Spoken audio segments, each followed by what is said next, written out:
দেশে দেশে এই সময়ে তারুণ্যের শক্তির একটা জাগরণ হয়েছে। বাংলাদেশে আমরা দেখেছি এর আগে কি বলে আরব স্প্রিং হয়েছে, কিন্তু সেটা অন্য ধরনের। সেখানে ঠিক তরুণরা একা না, এখানে ছাত্র জনতাকে তরুণরা নেতৃত্ব দিয়েছিল। এবং বাংলাদেশটা অনেক ব্যাপারে মডেল, এবং এই মডেল অনুসরণ করে আরো প্রতিবেশী কিছু দেশ, এগুলো নেপাল, আর কোন কোন দেশ এখনো, মাদাগাস্কার, ইন্দোনেশিয়ায় কিছুটা হচ্ছে, বাংলাদেশ সেটার পথ প্রদর্শক। এখানে যে বিভিন্ন প্রজন্মের যারা এসেছিলেন তারা বিভিন্ন প্রজন্মের তরুণদের কথা বলেছেন। দুটো প্রজন্মের তরুণদের সম্বন্ধে আমার এখন সরাসরি আমি চিন্তা করতে পারি। একটা হলো আমি নিজে যখন ছাত্র ছিলাম, তরুণ ছিলাম, সেটা হলো 1960-এর দশক। সেটা নিয়ে ডক্টর হাশিমি বলে গেছেন।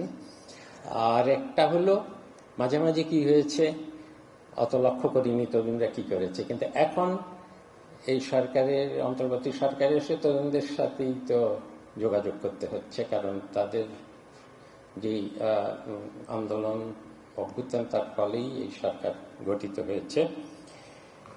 আমি যদি 1960-এর দশকের যেই তরুণদের আন্দোলন, ছাত্রদের, শিক্ষার্থীদের আন্দোলনে ছিল, সেটাও কিন্তু একটা ডেমোগ্রাফিক ডিভিডেন্টের সময়, জন্যই এটাকে বেবি বুমার্স বলা হয়।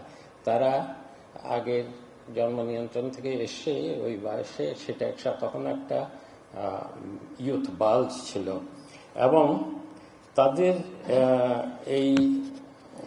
যে 60-এর দশকের আন্দোলন, তার সাথে আমাদের এই সময়কার আন্দোলনের কিছুটা মিল আছে। সেটা হলো যে তখন তারা প্রচলিত যেই রক্ষণশীল রীতিনীতি, সামাজিক বৈষম্য, অন্যায়, সাম্রাজ্যবাদ, মরণাস্ত্র নিয়ে পরাশক্তির যুদ্ধ, ভিয়েতনাম যুদ্ধ, এগুলোর বিরুদ্ধে এক ধরনের বিদ্রোহ করেছিল, দ্রোহ করেছিল। এবং সেটার অনেকে জানি কিনা, সেটা আমার সময়কার, তরুণ সময়কার একটা গানের মধ্যে জন বয়েজ এবং পিট সিগার এই গানটা প্রসিদ্ধ করেছেন। গানটা কেউ জানে? We shall overcome. Oh deep in my heart I do believe we shall overcome someday. এটা কি পরিচিত গান?